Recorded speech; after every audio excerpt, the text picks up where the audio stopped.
Hey guys, this is Bodwin Gaming. This is going to be another King Arthur Legends Rise video. In today's video, I want to go through what I believe to be the most important rares that everybody should build on their account that are going to be useful for every area of the game, or at least for specific ones. So from all the rares that we have, which are a number of 20, right, because I missed, or 19 total, I think it's 20 because they usually don't show this one, 2, 4, 6, 7, yeah, so it's 20, but I'm missing Clementine. So from these ones, I actually picked 9 that I believe to be extremely useful for most areas of the game. Obviously, other ones might actually be good, they might bring some helpful stuff. However, from what I personally played and I've seen other people used, I just picked 9 of them, and I guess I'm gonna go through them and tell you which ones you should build, right? These ones are going to be guaranteed useful in one area or the other of the game, but at the end of the day, do keep in mind that there's a place called Favor Dungeon where you need specific types of heroes. So for example, you see this one over here,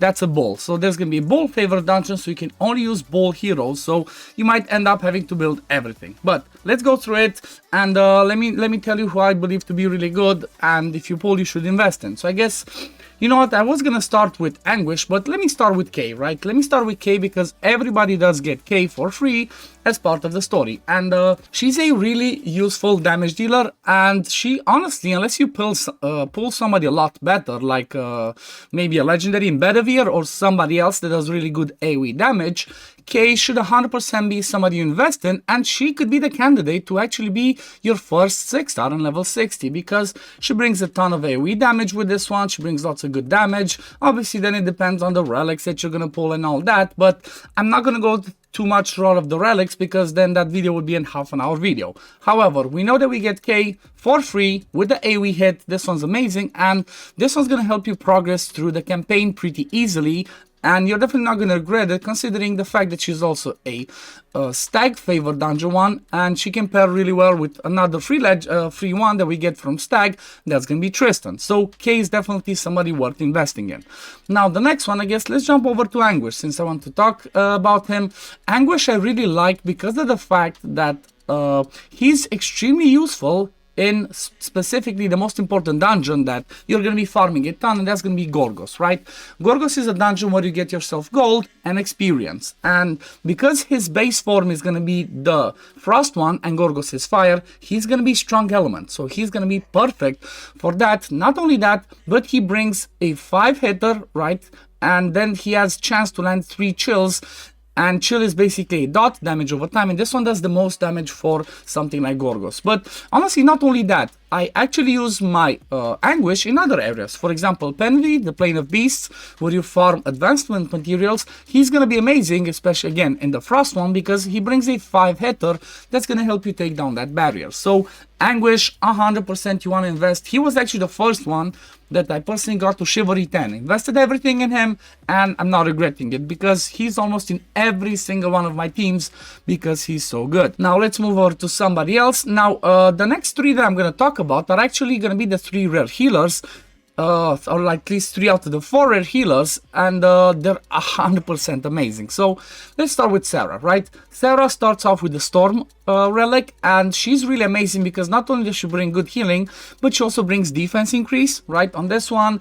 Then she also brings more healing over here, and a chance to removes 1 debuff from all allies. Plus with the passives, pretty much every time she gets a turn, this one over here, she can remove debuffs, and also this one's really amazing. Wait, no, this one she can remove debuffs, and she can also be really amazing with this buff disruption for one of the gear dungeons. I think she's arguably, if not the first, the second best red healer in the game, and if you get her, trust me, you're gonna invest heavily into her because she's just awesome. Now the second one that's kind of like on par with her, which is one that I don't have, is going to be Clementine. And the reason why Clementine is so good is because she has a quirky kit that not only does she bring healing, she can bring a little bit of damage, but she has a lot of like attack gauge control, right? The attack gauge is pretty much their turn meter, like if you played Raiders, the turn meter bar, and pushing back the attack gauge is going to be important in quite a lot of the areas of the game. The fact that she can bring that rare kit and healing as well just makes her, again,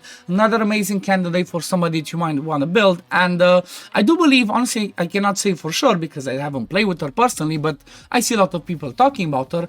I do believe she's the best rare healer in the game, right? She's just so good. She brings so much damage, healing, and then also attack gauge control. Now the third one, which again is another one that's really amazing, and specifically for something like Gorgos, is gonna be Isolde, right? Not only does she pair with somebody like a Tristan, she pairs with somebody like an Anguish, where like when she attacks, then Tristan has a chance to co-op and join with the basic attack. Same thing with Anguish. When Anguish does the basic attack, she has a chance to join him. And the cool thing about her, she starts the Frost Relic. Not only does she bring a healing if you have a Chivalry 1 on day 1, she also brings damage over time with Chill. On the third skill, again, AoE damage with a chance to land a Chill. And then this one brings a pretty decent heal, considering that it's a second skill that also gives you recovery over time. So Isolde is another one of those amazing ones that I personally heavily invested in. Now, we know that we get Turin for free, so I'm not going to talk much about her, but I personally didn't use her much, only for favorite dungeons, and other people didn't really use her much, so she doesn't quite make the list. Now, the next one that I'm going to talk about is going to be somebody that you should 100% build unless you get a better legendary, right? And that's going to be Bodwin. Now, the reason why Bodwin is so amazing is, first of all, well, he's a defender, right? You're gonna need in campaigns certain stages where it's gonna ask you to bring a defender, but what he brings that makes him extremely powerful, he starts off with the Frost Relic, is this one over here, share damage to all allies, he grants to everybody, then defense increase 2 to all allies, then he brings attack penalty on the second skill, right? 70% chance to land after you fully scroll it, but even like that, it's a 40% even without scrolls, and you can land twice. This one's really powerful. But the most important and the best thing that Bodwin brings that you're gonna need in a few areas of the game is going to be this one over here.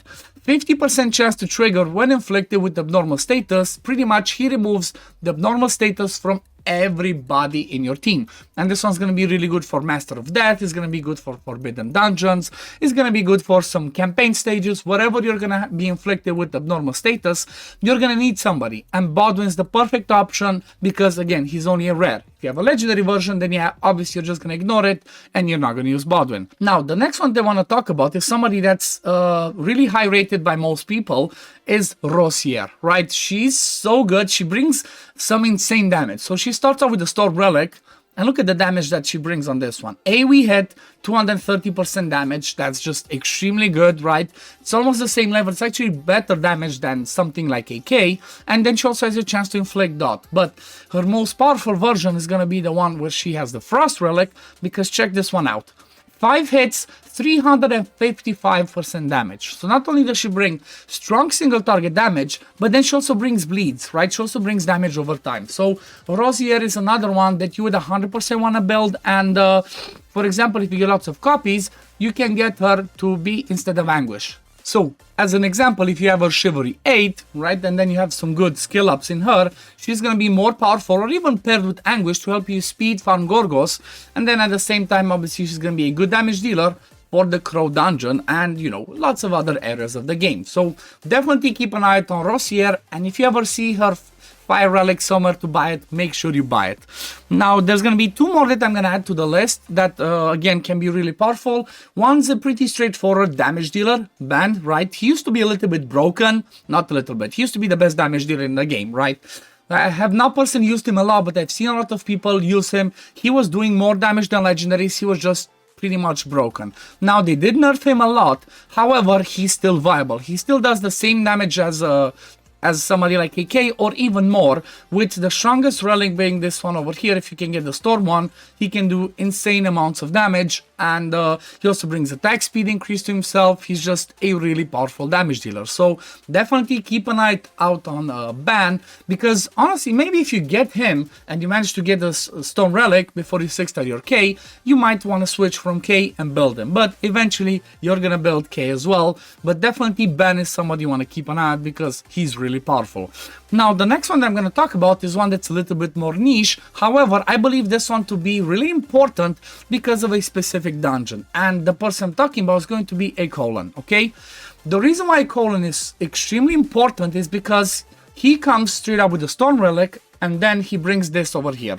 On the second hit, without the increased chance, he does 2 hits and has a 70% chance to inflict recovery disruption. This is extremely important in specifically 2 areas of the game that come at the top of the head. One's going to be the frozen plains, where you farm advancement materials and XP materials for your relics, which obviously you're going to need a lot of. And then he's also going to be good for forbidden dungeons, where you have certain areas that you're going to need the recovery disruption, right? The reason why I wanted to include him in the list, even though we get somebody like a Morgan, that's a legendary, everybody gets her for free, and she brings recovery disruption, I wanted to include him because, again, he starts with a strong relic, and he's going to be strong element against the frozen plane, which is frost. So that's why I believe a colon is going to be somebody you 100% want to invest into. But yeah, that's pretty much the 9 rares that I chose, that I looked through and I believe to be the important ones that everybody should build, and they should help you to progress through most of the areas of the game. But yeah, we're gonna leave it at this for today, guys. Thank you all for watching. I hope this is gonna help you, especially if you're somebody that just started with the global release, right? This video was posted the day before the official global launch, so I hope this is helpful. As soon as I'm gonna have more info, I'm gonna share it, I'm gonna do testings, and let's enjoy King Arthur together. But yeah, thank you all for watching, and as always, if you do enjoy my content, don't forget to like this video, subscribe to the channel to see when I upload next, and I'm gonna see you on the next one. Peace, love, take care, everyone. Bye, guys. Fight with honor.